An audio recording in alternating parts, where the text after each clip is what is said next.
Hello दोस्तों, कैसे हैं आप। उम्मीद करता हूँ बहुत अच्छे होंगे। मैं अनिल कुमार अपने इस यूट्यूब चैनल पर आपका बहुत बहुत स्वागत करता हूँ।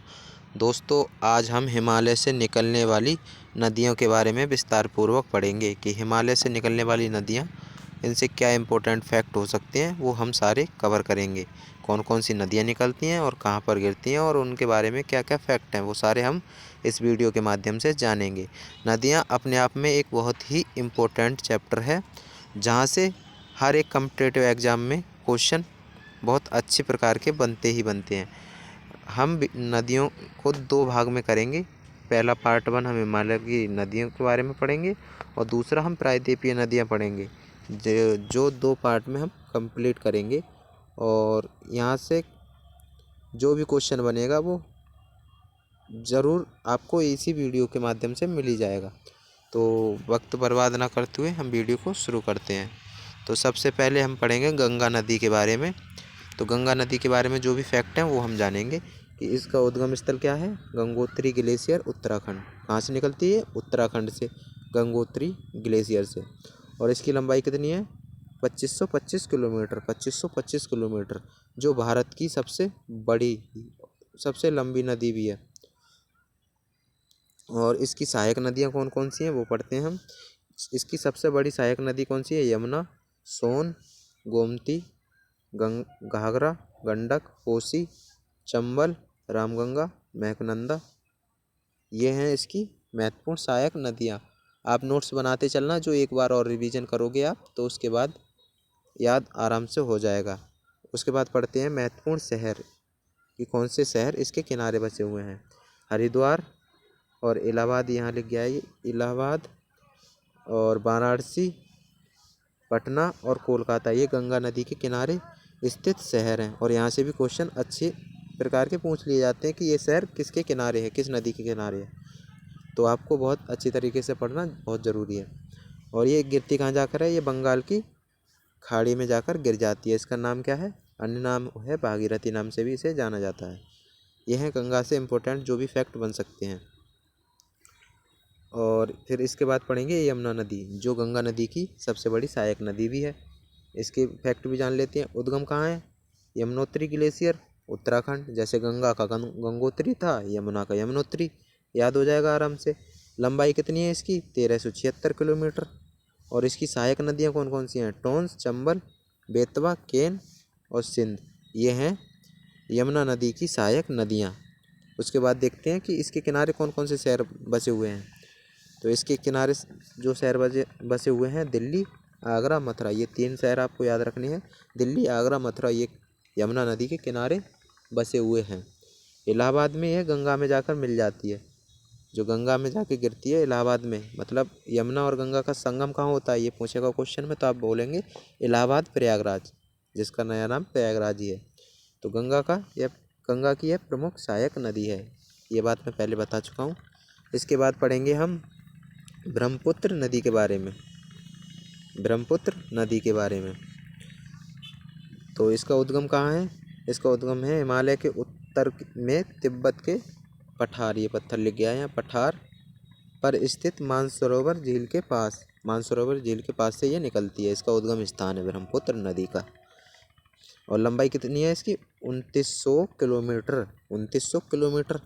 और इसकी सहायक नदियाँ कौन कौन सी हैं?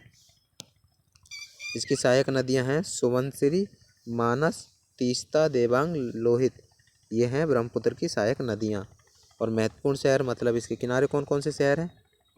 डिब्रूगढ़ और गुवाहाटी इसके किनारे बसे हुए शहर हैं। बंगाल की खाड़ी में जाकर ये गिर जाती है। और अन्य नाम क्या है इसका? त्रिशंकु, तिब्बत में कहते हैं इसे त्रिशंकु। और बांग्लादेश में किस नाम से जाना जाता है इसे? जमुना। ये कई बार पूछा गया है कि जमुना, ब्रह्मपुत्र को बांग्लादेश में किस नाम से जाना जाता है, तो आप बताएंगे जमुना। ठीक है, आगे बढ़ते हैं। सिंधु नदी के बारे में पढ़ेंगे इसके बाद। सिंधु नदी, सिंधु नदी के बारे में उद्गम स्थल क्या है इसका? मानसरोवर झील के पास, तिब्बती पठार, तिब्बती पठार से, मानसरोवर झील के पास तिब्बती पठार से। लंबाई कितनी है इसकी? 3180 किलोमीटर टोटल है। लेकिन भारत में पूछ ले कि भारत में सिंधु नदी की लंबाई कितनी है, तो 1114 किलोमीटर, यह है भारत में। और सिंधु नदी, सिंधु सभ्यता भी इसी नदी के किनारे बसी हुई थी। जो हम पढ़ते हैं इतिहास में सिंधु सभ्यता, वो भी इसी नदी के किनारे स्थित थी। और सहायक नदी कौन कौन सी हैं इसकी? झेलम, चिनाब, रावी, ब्यास और सतलुज, ये हैं सिंधु नदी की सहायक नदी। और इसके किनारे कौन से शहर बसे हुए हैं? ये लेह, जो लद्दाख में पड़ता है, लेह और स्कर्दू, ये मुख्य शहर हैं जो सिंधु नदी के किनारे बसे हुए हैं। अरब सागर में जाकर यह गिर जाती है, पाकिस्तान होते हुए यह अरब सागर में जाके गिर जाती है। और पाकिस्तान की इसे जीवन रेखा भी बोलते हैं कि पाकिस्तान की जीवन रेखा क्या है, बोलेंगे सिंधु नदी। तो इस प्रकार के हमने सिंधु नदी से जो भी फैक्ट बन सकते हैं वो करें। अब पढ़ते हैं सतलुज नदी। सतलुज नदी उद्गम स्थल इसका क्या है? मानसरोवर झील के पास राक्षस ताल से हुई थी। इसका उद्गम स्थल है सतलुज नदी का, मानसरोवर झील के पास राक्षस ताल से। लंबाई कितनी है इसकी? 1450 किलोमीटर, याद रखनी है आपको। और इसकी सहायक नदियाँ कौन सी हैं? स्पीति नदी और ब्यास नदी, ये दो नदी इसकी प्रमुख सहायक नदी हैं। महत्वपूर्ण शहर कौन कौन से हैं? महत्वपूर्ण शहर हैं लुधियाना, फिरोजपुर। लुधियाना और फिरोजपुर। लुधियाना कहाँ पड़ता है? पंजाब में। और पाकिस्तान में सिंधु नदी में जाकर यह मिल जाती है, गिरती है, मतलब पाकिस्तान में सिंधु नदी में जाकर गिर जाती है। तो इस प्रकार जो भी इस नदी से फैक्ट बन सकते थे हमने वो याद करे हैं।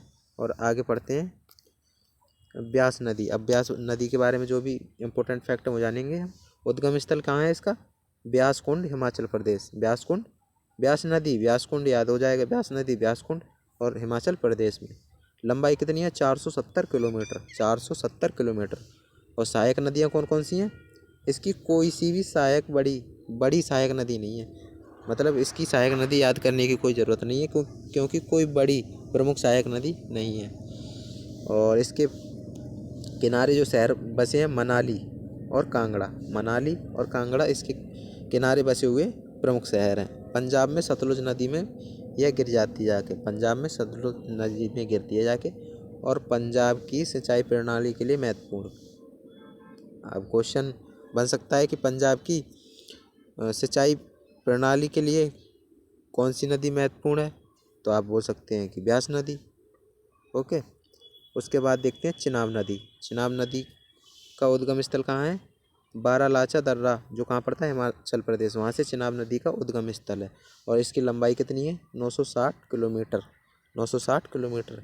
सहायक नदियाँ कौन कौन सी हैं? तवी और रावी, तवी और रावी इसकी सहायक नदियाँ हैं। और जो इसके किनारे महत्वपूर्ण शहर हैं या प्रमुख शहर हैं वो है जम्मू और अखनूर। जम्मू और अखनूर इसके किनारे बसे हुए शहर हैं। और यह पाकिस्तान में सिंधु नदी में गिरती है जाके, पाकिस्तान में सिंधु नदी में जाकर गिर जाती है। और इसे भी पंजाब की सिंचाई प्रणाली के लिए महत्वपूर्ण माना गया है। तो इस प्रकार हमने इस नदी से भी इम्पोर्टेंट फैक्ट याद किए हैं। और आगे देखते हैं हम झेलम नदी। झेलम नदी, तो इसका उद्गम कहाँ है? ये बहुत बार पूछा गया है कि झेलम नदी का उद्गम कहाँ है। तो बेरीनाग, जो कहाँ पड़ता है? जम्मू कश्मीर, वहाँ पर इसका उद्गम स्थल है। लंबाई 725 किलोमीटर है। सहायक नदियाँ हैं लिद्दार, सिंधु, ये इसकी सहायक नदी हैं। और इसके किनारे श्रीनगर बसा हुआ है, इसके किनारे श्रीनगर बसा हुआ है। पाकिस्तान में चिनाब नदी में गिर जाती है जाके, पाकिस्तान में चिनाब नदी में गिरती है। और कश्मीर घाटी की ये प्रमुख नदी है, कश्मीर घाटी की ये प्रमुख नदी है। आगे देखते हैं घाघरा नदी। घाघरा नदी उद्गम स्थल है मानसरोवर झील के पास, तिब्बती पठार से घाघरा नदी का उद्गम स्थल है। लंबाई क्या है इसकी? 1080 किलोमीटर। इसकी सहायक नदियां हैं शारदा, राप्ती और छोटी गंडक, ये इसकी सहायक नदियां हैं। और इसके किनारे कौन कौन से शहर बसे हुए हैं? अयोध्या और फैज़ाबाद। अयोध्या और फैज़ाबाद, ये कई बार क्वेश्चन पूछा गया है कि अयोध्या किस नदी के किनारे बसा हुआ है, तो आप बताएंगे घाघरा नदी के किनारे। बिहार के पास छपरा में ये गंगा में जाके मिल जाती है, तो कह सकते हैं हम ये गंगा की सहायक नदी है, गंगा की प्रमुख सहायक नदी है। आगे देखते हैं हम कोसी नदी। कोसी नदी के बारे में क्या इम्पोर्टेंट फैक्ट है? ये नेपाल में सप्तकोसी नाम से उद्गम है इसका। और कोसी को क्या बिहार का शोक भी कहते हैं, क्या? बिहार का शोक, क्योंकि बिहार में बाढ़ आने का कारण लगभग यही रहती है, कोसी के कारण बहुत बाढ़ आती है बिहार में, इसीलिए बिहार का शोक कहते हैं इसे। सहायक नदियाँ क्या हैं? अरुण, सुनकोसी और तमोरी, ये सहायक नदियाँ हैं कोसी नदी की। और इसके किनारे कौन कौन से शहर बसे हुए हैं? सहरसा और विराटनगर, जो कहाँ पड़ते हैं? नेपाल में। ये हैं कोसी नदी के किनारे बसे हुए शहर। बिहार में कुर्सेला के निकट गंगा में मिलती है जाके। कोसी नदी भी गंगा की सहायक नदी है और यह बिहार में कुर्सेला नामक जगह पे गंगा में गिर जाती है और इसे बिहार का शोक कहते हैं, जो मैं बता चुका हूँ। आगे पढ़ेंगे हम। गंडक नदी। गंडक नदी उद्गम स्थल कहाँ है इसका? नेपाल। हिमालय से उद्गम स्थल है। 630 किलोमीटर की इसकी लंबाई है। सहायक नदी है त्रिशूली, काली गंडक और बूढ़ी गंडक इसकी सहायक नदी है।